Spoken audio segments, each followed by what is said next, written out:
తెలుగు సినీ ప్రేక్షకులకు మెగా అభిమానులకు నమస్కారం. మా ఎస్విసి సంస్థకి రామ్ చరణ్ గారికి చిరంజీవి గారికి ఎంతో అనుభవ సంబంధం ఉంది.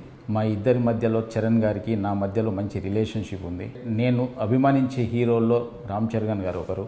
ఆయనని అవమానపరచడం కానీ ఆయనని కించపరచడం కానీ నా జన్మలో నేను ఎప్పుడు చేయను. నేను ఇచ్చిన ఇంటర్వ్యూలో ఆయన గురించి చిన్న మాట దొర్లినా అది నా తప్పే.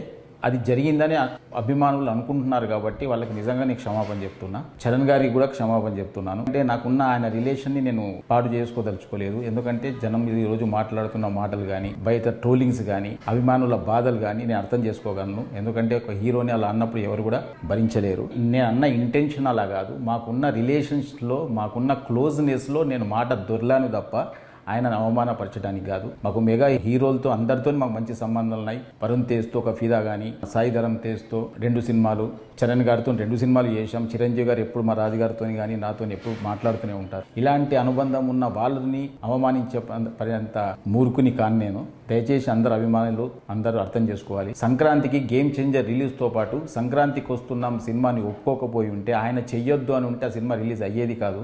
ఆ రోజు ఆయన మనసు గొప్పది కాబట్టి ఆ రోజు ఇబ్బందులో ఉంటారేమో ఫైనాన్షియల్గా అనుకుంటూ కూడా ఆయన, ఎందుకంటే పెద్దగా బడ్జెట్ అయిన సినిమా కాబట్టి మీరు మంచిగా దీన్ని కూడా రిలీజ్ చేసుకోండి అని ఒక గొప్ప మనసుతో ఒప్పుకున్న వ్యక్తి ఆయన. ఆయనను ఎందుకు అవమానపరుస్తాం?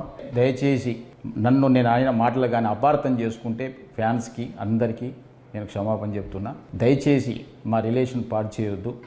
మాకు మళ్ళీ నెక్స్ట్ ఒక ప్రాజెక్టు రెడీ అయింది. నెక్స్ట్ చరణ్ గారితో సినిమా తీయబోతున్నాం. అలాంటిది అనవసరంగా మా ఇద్దరి మధ్య ఈ అభిప్రాయ భేదాలు తీయకండి అని అందరినీ వేడుకుంటున్నా. చూసిన ఆంధ్ర ప్రేక్షకులందరూ కూడా గమనించాలి. నాకు చరణ్ గారికి మంచి రిలేషన్ ఉంది. నేను ఆయన గురించి ఎప్పుడు తప్పు మాట్లాడను. ఇచ్చిన ఫస్ట్ ఇంటర్వ్యూ కాబట్టి కొంచెం నాకు తెలియకుండా కూడా ఏదో మాట దొర్లిందేమో, అలాంటిది కూడా ఏదైనా అర్థం చేసుకోవాలని అందరికీ కోరుకుంటున్నాను. Thank you very much.